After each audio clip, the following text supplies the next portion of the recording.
welcome back to my channel. I am Linda and I am a healer, a coach, and a facilitator.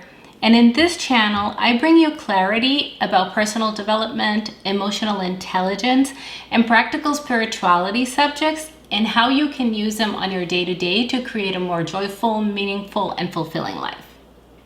So today I want to do a little experiment.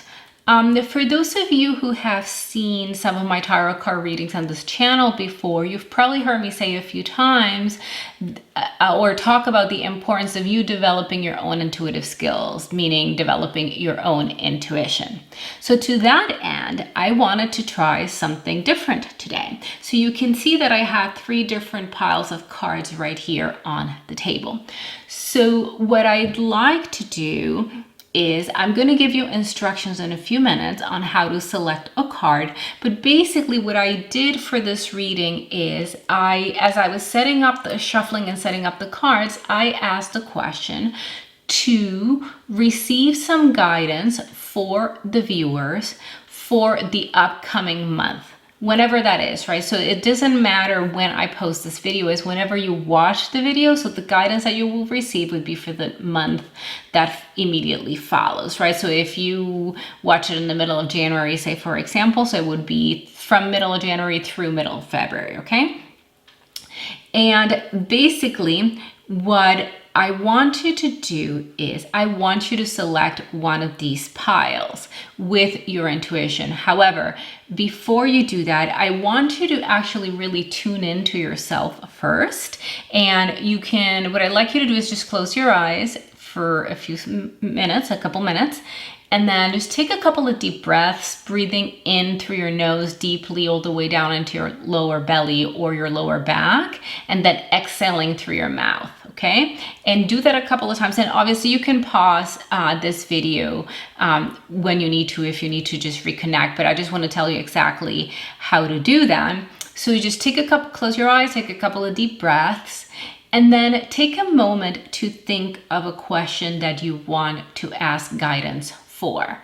Now, if you don't have a particular question, that's okay too. This could be a general guidance, but I find that a lot of times the information is a little bit more specific if you have a specific question. So just ask for something that you need guidance with, or ask the question that you're looking for guidance on, and hold that in your mind.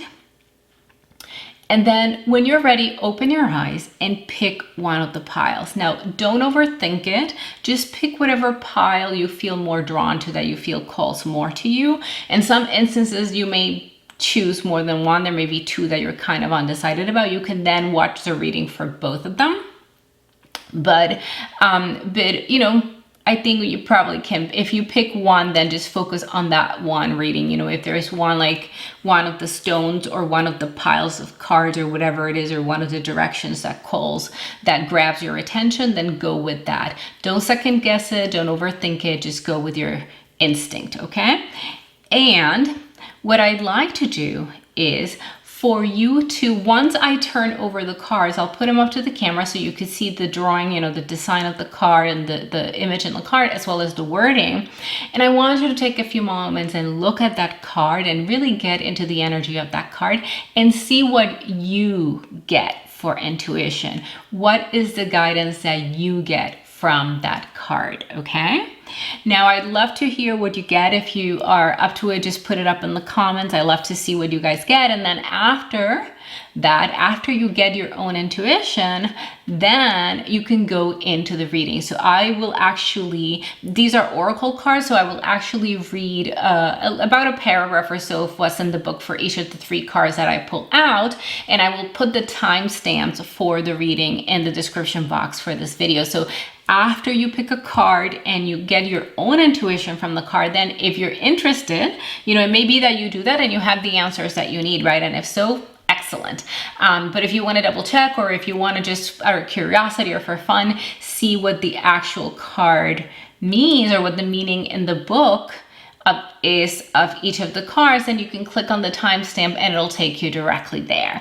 And I really would love to hear what your intuition was. And for those of you who get the intuition and then also get the actual reading, I'd love to see what the differences were, and like if you got exactly what was in the book, or if you have a different interpretation, etc. All right, so take a few moments, and like I said, pause this video if necessary so you can pick a card.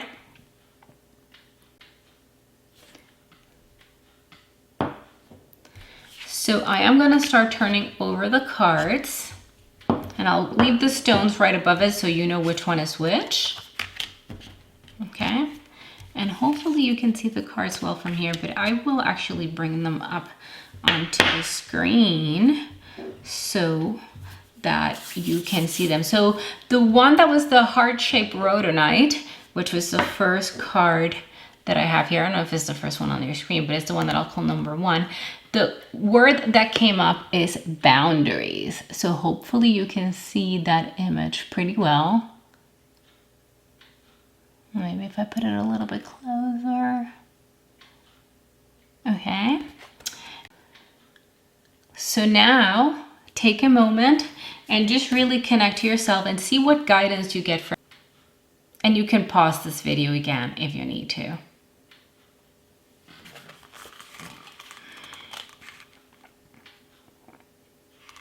Now the first card here that we got was boundaries, and I will read you what the paragraph says. Boundaries can be a difficult thing to master. Most people are not raised with a firm understanding of healthy boundaries and either end up being closed off or allow themselves to be invaded. They become invading of others. It requires balance and knowing exactly what your needs are. This card asks you to check in with yourself and see where you live on the boundary spectrum. Do you have a healthy relationship with boundaries? Do you struggle in communicating around them? Are there any patterns that continue to crop up around boundaries in your life? Okay, well, like I said before, I would love to hear what came up for you guys with your own intuition and how it compares to what the readings were from the Oracle book. I hope this is helpful to you, and as always, until next time, namaste. Now the second pile, which had the Amethyst cluster, had the Death card. And let me see if I can put this so you can see it better. Okay. Now also, I don't just want to be clear. I'm actually trying to move them so you can also see the gold embossing that they have.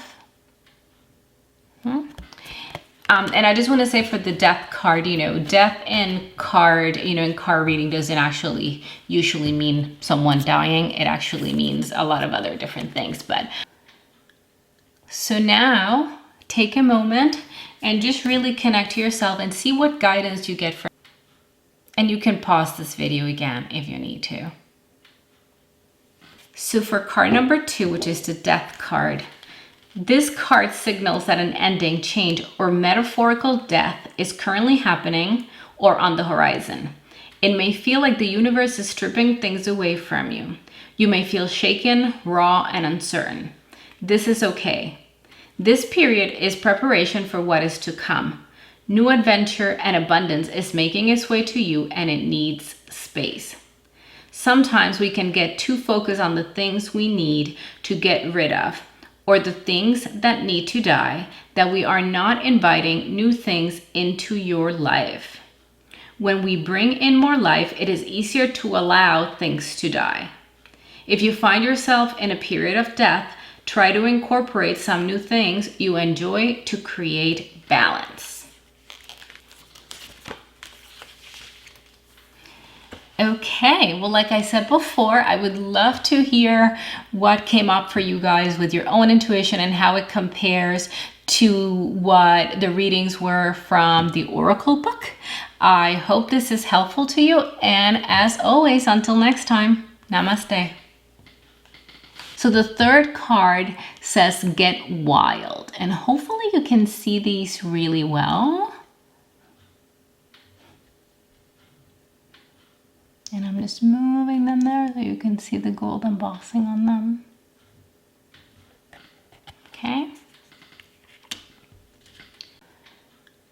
So now take a moment and just really connect to yourself and see what guidance you get from.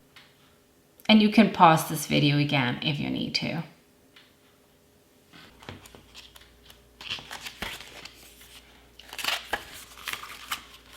Now for the third card, which is the Green Aventurine, actually, I don't know if this may be a Jade. I'm not really sure if it's a Green Aventurine or a Jade.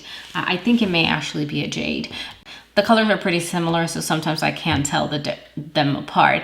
But so the third card here, the third card for guidance is Get Wild.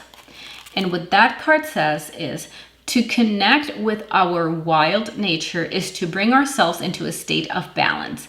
Having been raised in a culture that favors order, control, discipline, and obligatory respect for authority, many of us get a feeling of danger when we start to veer off the given path. This card is asking you to spend some time with the primal, intuitive aspect of yourself. What immediately comes to mind when you think of that part of you? If your wild self was a movement, what would it be? If it was a sound, what would its sound be?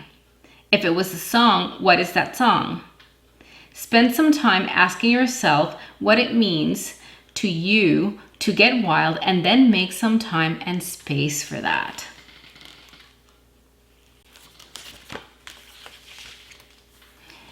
Okay, well, like I said before, I would love to hear what came up for you guys with your own intuition and how it compares to what the readings were from the Oracle book.